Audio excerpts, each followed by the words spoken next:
Кожный антисептик. Есть септик, вот это есть салфетки. Покажете нам? Да, Спирт или что у вас здесь? Это вы приобрели? Ага. ага. Вот это, Ага, бачите, спирт там хора вечером обрабатываем. Кожный антисептик, хлоросодержащий раствор для обработки поверхности, антибактериальные салфетки и, конечно же, перчатки и медицинская маска. Вот она причина сегодняшнего рейда. В период коронавирусной инфекции правилами безопасности пренебрегать ни в коем случае нельзя. А с недавних пор в связи с увеличением заболевших в республике для защиты окружающих в магазинах и на рынках появилась разметка линиями для соблюдения дистанции. Надо разметки сделать, чтобы вы соблюдали, чтобы граждане соблюдали между собой расстояние Ходить, да? от метра до 1,5. Хорошо. Хорошо? Ага, я этот ящик поставлю. Отметку, да, чтобы... Просто отметку сделаю. Да. Хорошо? Обязательно.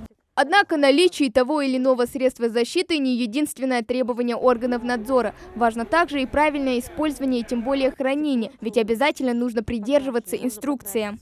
А что за раствор? Вы сами готовили? Только в темной емкости. Да? А я им в бочках сделала. Стеклянное, Нельзя? темное. Стекло темное, покрашенное можно. 3-литровую банку Но перевез. чтобы емкость была темная, потому что он хлор свои свойства теряет. Если открытые павильоны сами по себе проветриваются и вероятность распространения вируса невелика, то в замкнутых пространствах важно обеззараживать воздух специальным аппаратом. И бак-облучатель. Вы обеззараживаете воздух. Именно воздух. Обеззараживание воздуха бактерицидным облучателем проводите?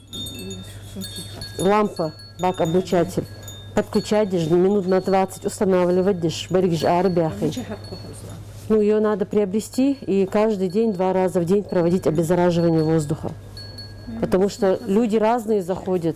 На сегодняшний день работу продолжают только торговые точки, реализующие продукты питания и товары первой необходимости, а также аптеки и предприятия, работающие на доставке. И если одни полностью перешли к карантинным мерам, то другие не выполняют элементарные предписания. На основании требования прокуратуры Республики Ингушетия с 19 числа были начаты профилактические рейды Роспотребнадзора по торговым объектам и рынкам для предотвращения распространения вируса. В основном выявлены такие нарушения, как частичное отсутствие кожных антисептиков у продавцов. И также в помещениях, то есть в закрытых помещениях, в торговых объектах не проводится обеззараживание воздуха. Также нет отметок по социальной дистанции между гражданами.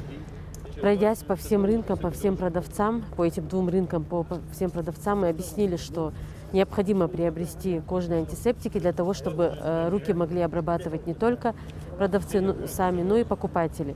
И также, что в обязательном порядке необходимо соблюдать социальную дистанцию, это не менее метра, от метра до 1,5 метра между гражданами.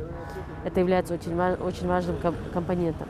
Однако на сегодняшний день все еще актуальным остается вопрос приобретения защитных средств. Ведь в период ажиотажа было все раскуплено, и винить тут можно только тех, кто скупал все в немеренном количестве. Санитарная обстановка на нашем рынке в данное время. Мы своими силами с помощью Роспотребнадзора обрабатываем данную территорию. А вот продавцов, которые у нас стоят на торговых точках, у них практически, ну не у всех, буду врать, если буду говорить, что у всех, частично есть антисептики, все практически без исключения, включая нашу охрану, все в масках, перчатках. А так люди жалуются на то, что в аптеках нет этих средств, не могут достать. Мы сами своими сотрудниками сегодня несколько аптек обижали, там нету даже элементарных одноразовых этих халатов. Такие рейдовые мероприятия надзорные органы продолжат до окончания карантинных каникул. Важно помнить, что все ограничительные меры необходимы для того, чтобы защитить здоровье себе и своим близким. Хава Гагиева, Асхаб Билакиев, Новости 24.